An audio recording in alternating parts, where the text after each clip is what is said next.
Hello and welcome back to MTG Burgeoning, your channel for all things magic. In today's video, we're going to add the next 20 creature cards with converted mana costs of 5 into our Momir Vig Cube.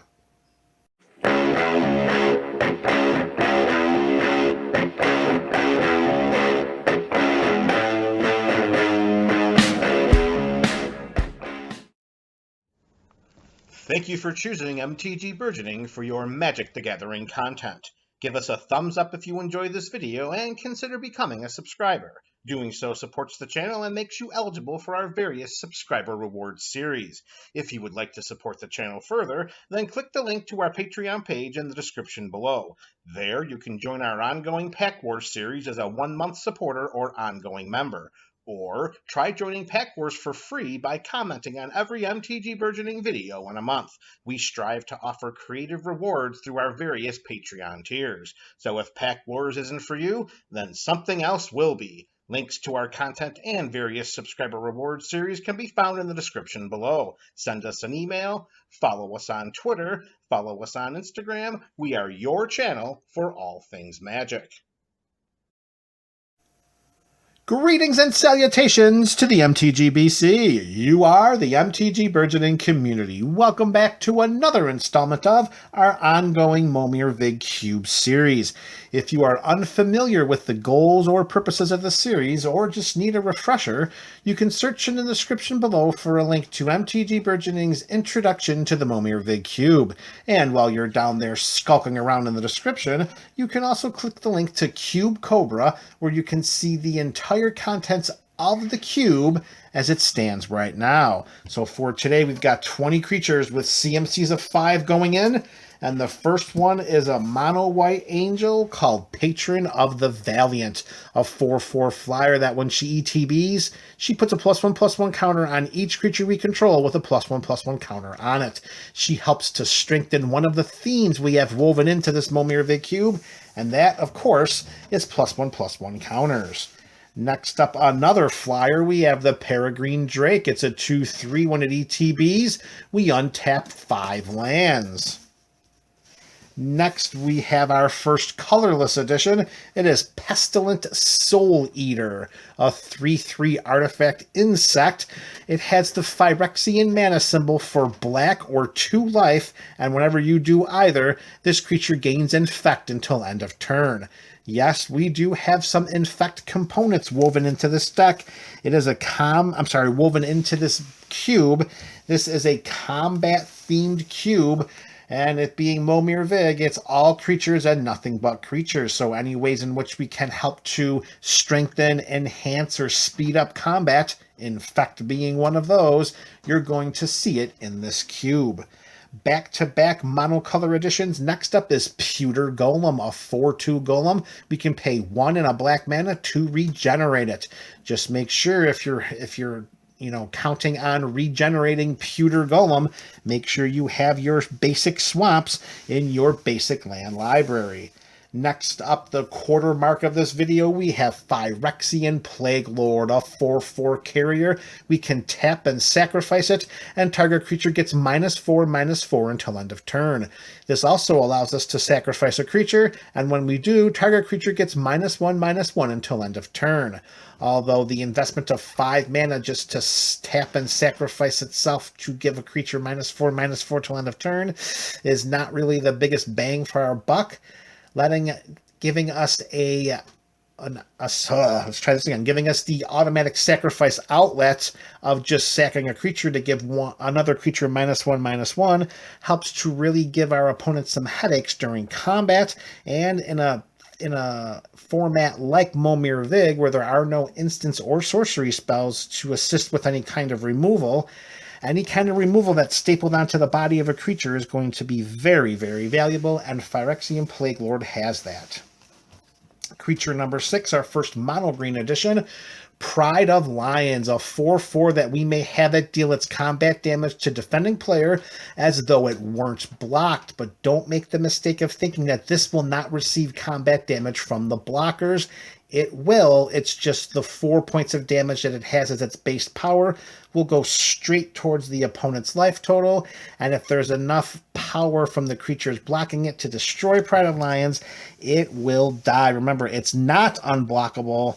It's just if it weren't blocked for the power for the combat damage that it would deal. All right, back to Mono Blue and another flyer. We have Prognostic Sphinx, a 3/5 that allows us to discard a card to give it hexproof until end of turn, and then we tap it. And whenever Prognostic Sphinx attacks, scry 3. That scry 3 ability may not seem like it's very valuable in a format like Momir Vig, where your entire library is just filled with basic lands. But if you need a specific type of land to activate one of the abilities of your creatures, you're going to want some kind of scry effects in order to get that bad boy to the top of your library and out on your side of the battlefield, and Prognostic Sphinx can do that in spades. All right, next up, another colorless edition. We have the Psychosis Crawler. Its power and toughness are each equal to the number of cards in our hand, and whenever we draw a card, each opponent will lose 1 life. Now in Momir Vig, everyone starts with 24 life, so if we can find some ways to make that life loss go a little more quickly, like Psychosis Crawler, it could be a very valuable step towards claiming victory in that match. Another mono blue flyer here from the 5 spot. We have Pulsating Illusion. It's 0/1, but we can discard a card from our hand to give this +4/+4 until end of turn. But this is an ability we can only activate once each turn. So this, in and of itself, could cause some headaches for our opponents if they're staring at a 0/1 blocker or potentially a 4/5 blocker. And next up, we're going mono red for creature number 10 here as we reach the halfway point of this video. We have Quakebringer, a 5/4 giant berserker. Our opponents cannot gain life, and at the beginning of our upkeep, Quakebringer deals 2 damage to each opponent. This ability triggers only if Quakebringer is on the battlefield, which we're going to stop right there, because the rest of the text says, or if Quakemaker is in your graveyard and you control a giant. Once a creature in Momir Vig leaves the battlefield, even if it's heading to the graveyard, it will cease to exist because it's a token copy of the creature. So for the purposes of Momir Vig, Quakebringer will deal 2 damage to each opponent only when it's on the battlefield, and the foretellability, of course, will not matter in this format. Leading off the second half of this video, we have our first multicolored edition, and that is Quartzwood Crasher, a 6/6 dinosaur beast with trample. And whenever one or more of creatures we control with trample deal combat damage to a player, we create an XX green dinosaur beast creature token with trample, where X is the amount of damage those creatures dealt to that player. In a format like Momir Vig, where if there are creatures that can create other creatures, that's going to be very, very valuable in a format that's just non-existent when it comes to instant sorceries and planeswalker spells. This is a creature-driven format. Creatures that create creatures are going to be uber powerful. Next up, we have a mono black edition. It is Rakshasa Gravecaller, a 3/6 cat demon. It has the exploit mechanic. So when it ETBs, we may sacrifice a creature. And yes, you can sacrifice Rakshasa Gravecaller to itself. And when Rakshasa Gravecaller exploits a creature, we create 2/2/2 black zombie creature tokens. So whether we need to go wide or tall, Rakshasa is going to allow us to populate the battlefield with a number of other creatures. Next up, we have Reality Smasher, a 5/5 trampling hasty Eldrazi, and whenever it becomes the target of a spell, we'll just stop right there, because there are going to be no spells that can target Reality Smasher. There are no instants, there are no sorceries, there are no enchantments. It's just all creatures. So for Reality Smasher, it's just going to be a 5/5 trampler with haste. Back to mono black, and we have Reaper of Sheoldred, a 2/5 horror with Infect. Whenever a source deals damage to Reaper of Shieldred, that source's controller gets a poison counter. So if you are fortunate enough to summon multiple instances of Infect onto your side of the battlefield, and Reaper of Shieldred is one of them, you are going to give the table a great number of headaches, because do you block the Infector with a Chumper and take the 1 point, maybe 2 points of damage that will be dealt to it from the chump blocking creature? Or what if you don't have creatures with power less than Reaper of Shieldred and you let it come in for free, and it's 2 Infect damage and you only need 10 to knock out an opponent? Staying in black, we go with Revenant Patriarch, a 4/3 spirit. When it ETBs, if any white mana was spent to summon a copy of this from the cube, target player skips their next combat phase. And of course, Revenant Patriarch cannot block. Now, of course, all summonings of creatures from the Momir Vig Cube is completely randomized, so you have no idea if this is going to be the creature you summon from the 5 spot or not. If you're fortunate enough to get it and you spent a white mana to do so, you're going to make target players skip their combat step, and in a format like Momir Vig, that could be a death blow.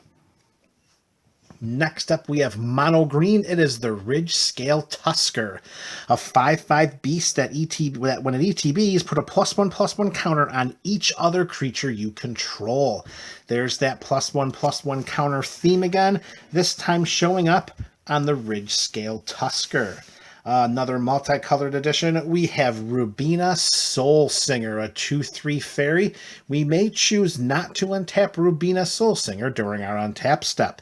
Why is that important? Because we can tap Rubina to gain control of target creature for as long as we control Rubina, and as long as Rubina remains tapped. So with a 2/3 body for the investment of 5, those stats are really not going to help us. However, when we are able to gain control of a much more threatening creature and just keep Rubina tapped, Rubina is going to come in and do the job that we need her to do.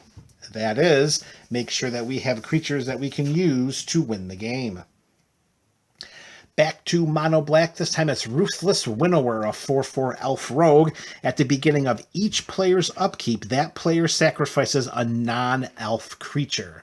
For the purposes of removal, particularly in the 5 spot of this Momir Vig Cube, this may be one of the most powerful, because it is very likely that the only creatures left on any side of the battlefield will be the Ruthless Winnower if enough creatures hit the yard from this forced sacrifice effect.